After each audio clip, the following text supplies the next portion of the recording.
درود به شما همراهان عزیزم. دکتر علی اکبر کرمی هستم، متخصص جراحی کلیه و مجرا ادرار، اورولوژیست، فلوشیپ آندرولوژی، ناباروری و اختلالات جنسی آقایان.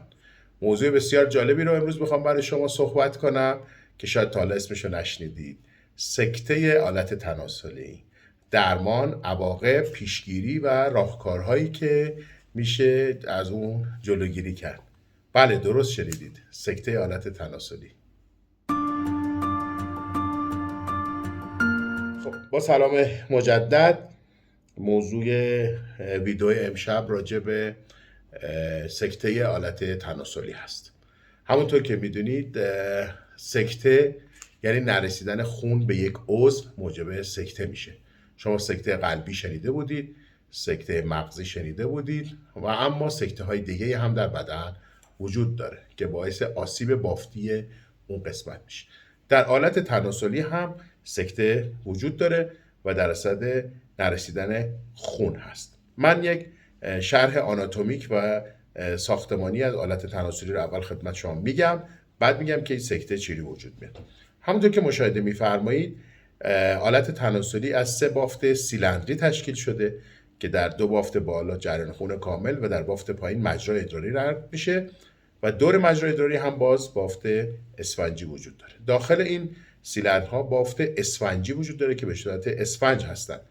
وقتی فرمان نعوذ به آلت تناسلی داده میشه، این بافتا شل میشن، یعنی فرض کنید اینجوری کاملا وقتی که سفت هستن و فضا رو گرفتن شل میشن و جریان خون وارد فضای سینوس ها میشه. وقتی خون حجم بسیاری پیدا کرد، نعوذ کامل ایجاد میشه. این بافتا خود به خود بافتای زنده هستن، مثل هر جای بدن نیاز به رگ‌های خونی دارن. مورک‌های زیادی هستن که به خود این بافت‌های نعوذی، بافت‌های اسفنجی، خون میرسونن.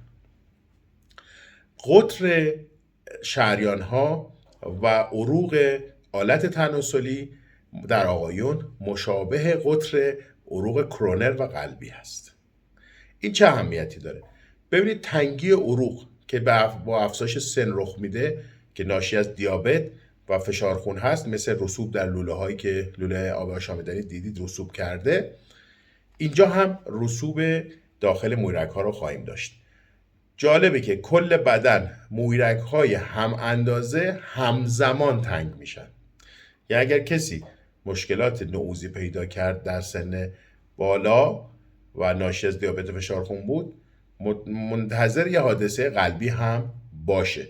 برای همین در کتاب ما نوشته که اگر کسی به صورت ناگهانی دچار اختلال نعوذ شد یا سکته آلت تناسلی براش ایجاد شد، حتما باید به متخصص قلب و عروق ارجاع داده بشه و رگ‌های قلبی و کرونریش حتما بررسی بشه که خدای نکرده در فاصله زمانی نزدیک یا به زودی دچار سکته قلبی نشه. به هر حال با گذشت زمان و سن، شریان‌های خونرسانی به آلت تناسلی در اثر دیابت و فشار خون و سن تنگ میشن.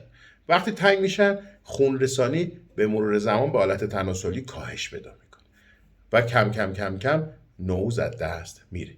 وقتی خونرسانی کافی به آلت تناسلی نرسه، به این بافتای اسفنجی هم خون به اندازه کافی نمیرسه و وقتی خون به اینها نرسه دچار سکته میشن، دچار اینفارکت میشن و کم کم این بافت از بین میره، مثل تمام سکته هایی که در بدن ایجاد شده.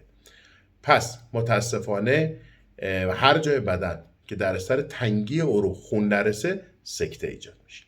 این بافت‌ها یواش یواش از بین میرن، فیبروز میشن، یعنی از پژمرده میشن، مثل یک گیاهی که پژمرده میشه و چوب خشک میشه، همین چه حالتی پیدا میکنن و داخل حالت میمونن.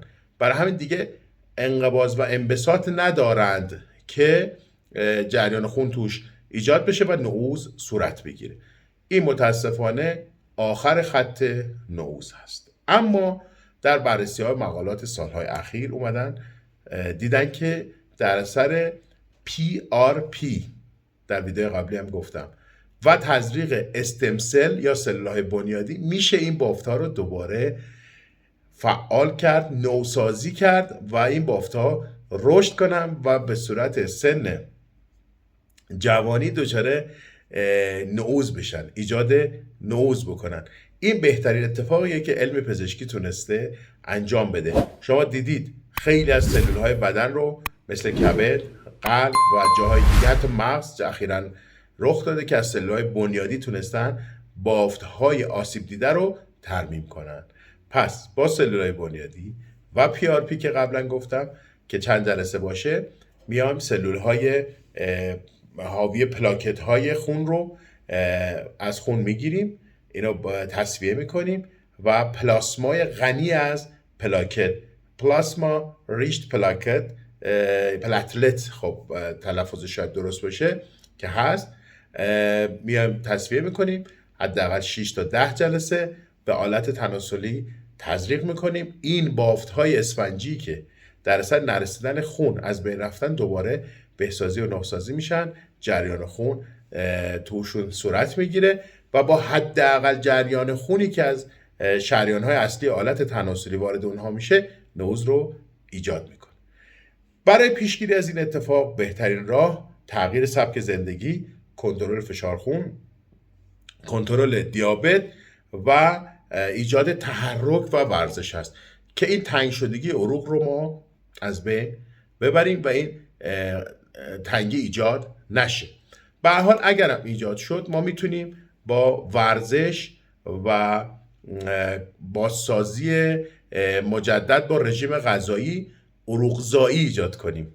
ببینید حتی در قلب و بافت‌های دیگه دیدن که اگر یک بافتی از بین بره و دوباره نیاز به اون بافت خیلی بالا باشه، در اثر استفاده زیاد مجدد عروقزایی ایجاد میشه و رگ‌های جدیدی ایجاد میشه. PRP و تزریق استمسل ایجاد عروق جدید، رگ‌های جدید در بدن میکنن، بافت‌ها رو نوسازی میکنن و خون دوباره جریان پیدا میکنه، نعوذ رخ میده. پس سکته آلت تناسلی واقعی هست، وجود دارن، ایجاد میگردن، ما شاید متوجهش نباشیم و تنها علامتش عدم نعوذ هست. افراد زیادی مراجعه میکنن، تمایل زیادی دارن ولی نعوذ ندارن. عامل اصلی آنها، اصلی ترینش دیابت، فشار خون و چربی خون هست. با ورزش و تغییر سبک زندگی از ایجاد سکته در هر بافت بدن جلوگیری کنیم که بتونیم طولانی زندگی کنیم. خیلی از افرادی که میان تو کلینیک ما میگن آقای دکتر ما حالا چند سبایی قرار زندگی کنیم، سنشون مثلا 60-70 ساله. واقعا 60-70 سالگی پایان عمر نیست. شما 30-40% عمرتون رو تازه گذروندین. واقعا دانشمندان دارن تلاش میکنن عمر رو به 150 سال برسونن. چه خوب که ما بدنی سالم داشته باشیم و این 150 سال رو با کیفیت خوب زندگی کنیم. وقتی کشف شده و اثبات شده که با یه آمپول فشار خون 6 ماه کنترل میشه، چه بسا با یک آمپول ممکنه فشار خون برای تا آخر عمر کنترل بشه، چربی خون تا آخر عمر کنترل بشه، دیابت کنترل بشه با یک آمپول، با یک سوزن، با یک واکسن. پس بیایم کیفیت زندگی خودمون رو بالا ببریم، بدنمون رو سالم نگه داریم تا حداکثر استفاده و لذت رو تو زندگی ببریم. انشالله همیشه شاد و سلامت باشید.